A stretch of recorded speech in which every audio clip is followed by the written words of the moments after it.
show you a short video because I want you to understand what I'm going to say, which follows that. So we can.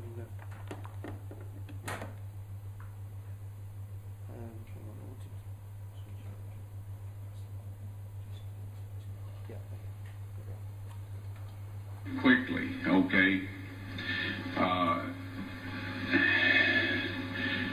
Dried blood is dead blood. Everybody knows that, all right? They can test the blood of the pharaohs, the mummies of the pharaohs, all right? There's certain things they can do. They cannot get a chromosome count by any method I'm familiar with, all right? Things keep changing. I don't profess to know everything. However, there's no way I know that you can get a chromosome count out of dead blood. You can get DNA and some other things, but not a chromosome count, all right? That's done by living white blood cells. Now then, first of all, in this analysis, I took the blood into a laboratory in Israel. I asked one of the people I work with in antiquities, where is a good laboratory that does reliable work? And they said, such and such, such and such. I took it. I just said, please examine this blood and tell me what you can tell me about it. All right? They said, well, look, we're going to reconstitute it. We're going to put it in normal saline and keep it at body temperature for 72 hours with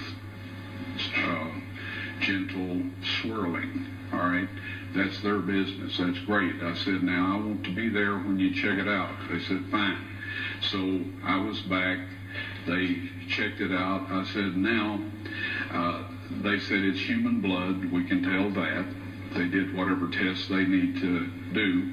And then I said, take some of the white blood cells and put them in a growth medium and keep them at body temperature for 48 hours. And they said, well, that'll do no good because it's dead blood. I said, would you please do that for me? And they said, okay, we'll do it. So anyway, I said, I want to be there when you take it out and examine it. So I was back there. They took it out, examined it under a microscope, and the one technician called the other one over there, and then they called the boss over there, and they were talking Hebrew a mile a minute there for a little bit, and they looked at me and they said, Mr. Wyatt, this human blood only has 24 chromosomes in it. Everybody else has 46. You see, 23 from your mother, 23 from your father, 22 autosomes from your mother, 22 autosomes from your father. You get an X from your mother, you may get an X or Y from your father, all right? This blood had 23 chromosomes from the mother's side, one Y chromosome only. You see, the child could not have developed if they hadn't had the autosomes from the mother. So all of his physical characteristics were determined by his mother's side of the family, her autosomes. His maleness was determined by this one Y that came from the source, not a human male. Then they said, this blood is alive. And then they said, whose blood is this?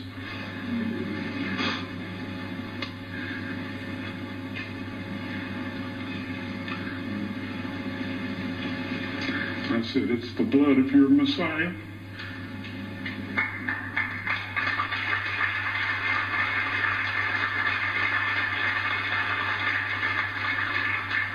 And I assure you, those men's lives have changed. Well,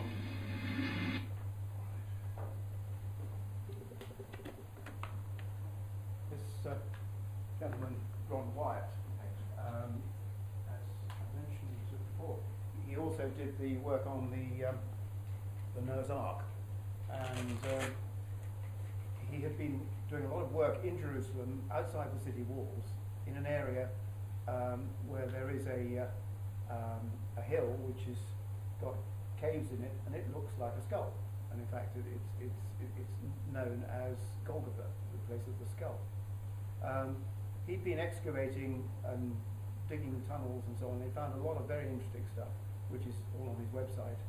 And eventually, they found their way into a particular chamber,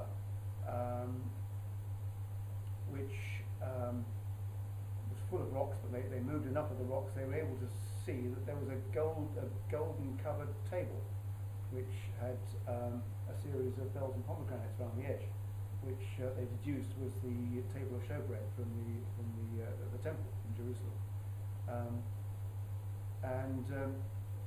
Also there was a sort of stone enclosure, and inside, well, it was like a stone box which went up almost to the ceiling, and there were stones on the top, and they were able to, well, the stones at the top had been parted, and he was able to just get a look inside there, and lo and behold, the Ark of the Covenant. The golden box with the two cherubims with two of their wings touching at the back, and the other two wings pointing out upwards and outwards, and on the top of the box, what the Bible refers to as the mercy seat. Now, on the side of a hill, there's a ledge which they'd excavated down to, and they found in this ledge there was 3 holes which had got stones pushed into them, which when they removed them, they were sort of about the size that you looked like a very substantial post hole, about the size you could drop the base of a cross into. And the centre hole had a crack in it.